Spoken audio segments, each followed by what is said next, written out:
أعوذ بالله من الشيطان الرجيم بسم الله الرحمن الرحيم بسم الله الرحمن الرحيم. Assalamualaikum warahmatullahi wabarakatuh. Syukur alhamdulillah kita dapat berjumpa lagi di channel ini. Shalawat serta salam semoga tetap tercurahkan pada junjungan kita baginda Nabi Muhammad sallallahu alaihi wasallam. Allahumma shalli ala sayyidina Muhammad wa ala ali sayyidina Muhammad. Harapan dan doa kami semoga Allah Subhanahu wa taala senantiasa memberikan kesehatan, limpahan rezeki, panjang umur serta ampunan untuk kita semua. Amin amin ya rabbal alamin. Sahabat beriman yang dirahmati Allah Subhanahu wa taala. Salat 5 waktu menjadi salah satu perintah Allah Subhanahu wa taala yang wajib dilakukan oleh seluruh umat muslim. Salat juga menjadi ibadah utama bagi para pemeluk agama Islam untuk terhubung dengan Allah Azza wa Jalla. Dalam ajaran agama Islam, salat merupakan tiang agama, sekaligus dapat menjadi benteng untuk menjaga diri dari perbuatan keji dan mungkar.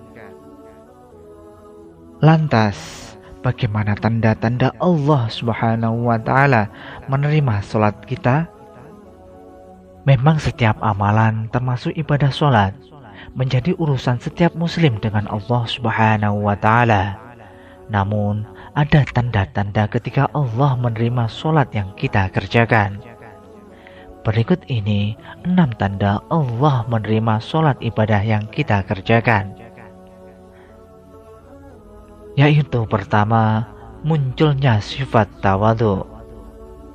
Salat yang diterima adalah salat yang khusyuk, penuh menjiwai, mempunyai rasa takut kepada Allah dan merendahkan diri di hadapannya. Orang yang sholatnya khusyuk memiliki sifat selalu tawadhu.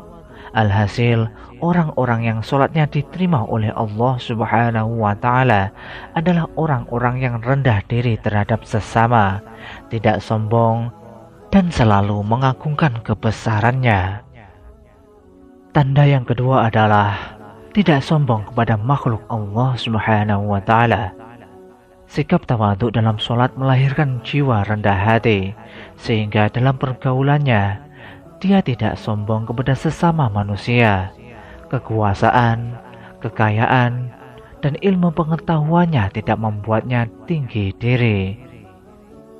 Hal ini juga tertuang dalam sebuah hadis qudsi yang berbunyi, "Sesungguhnya aku, Allah hanya akan menerima sholat dari hamba dengan sholatnya itu dia merendahkan diri di hadapanku. Dia tidak sombong kepada makhlukku yang lain. Dia tidak mengulangi maksiat kepadaku. Dia menyayangi orang-orang miskin dan orang-orang yang menderita. Aku akan memuliakan sholat hambaku itu dengan kebesaranku. Aku akan menyuruh malaikat untuk menjaganya. Dan kalau dia berdoa kepadaku, aku akan memperkenankannya." Tanda yang ketiga adalah tidak mengulang maksiat. Sebagaimana yang disebutkan dalam hadis sebelumnya, bahwa Allah Subhanahu wa taala menerima sholat orang-orang yang tidak mengulangi kemaksiatan. Sebab barang siapa sholatnya tidak membuatnya menjauhi kekejian dan kemungkaran, maka ibadah itu akan membuatnya tambah jauh dari Allah Subhanahu wa ta'ala. Yang keempat, mampu mengontrol hawa nafsu. Orang-orang yang sholatnya diterima oleh Allah biasanya mampu dalam mengendalikan hawa nafsu. Sebab dalam sebuah hadis juga dituliskan bahwa barang siapa sholatnya tidak mencegah dari kejelekan dan kemungkaran, maka sholatnya akan menjauhkan diri dari Allah Subhanahu wa ta'ala. Yang kelima, selalu berzikir dan mengingat Allah Subhanahu wa ta'ala. Orang yang sholatnya diterima oleh Allah akan selalu mengingatnya kapanpun, dimanapun. Oleh karena itu, dia akan selalu berzikir, tidak hanya saat selesai sholat, tetapi juga siang hari, malam hari, bahkan ketika urusan dunia pun sangat sibuk, lidahnya tidak akan kering dari menyebut asma Allah Subhanahu wa Ta'ala.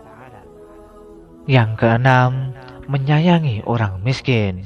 Selain sholat, mereka juga mencintai sesama makhluk Allah.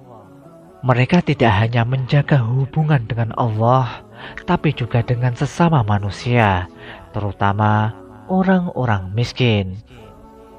Mereka memikirkan penderitaan sesama dan rela menyisihkan waktu dan rezekinya untuk membahagiakan orang lain, termasuk orang-orang yang tidak mampu. Sahabat beriman yang dirahmati Allah Subhanahu wa Ta'ala, demikian ciri-ciri sholat kita diterima oleh Allah Subhanahu wa Ta'ala. Semoga dapat bermanfaat untuk kita semua. Wallahu a'lam bishawab. Wassalamualaikum warahmatullahi wabarakatuh.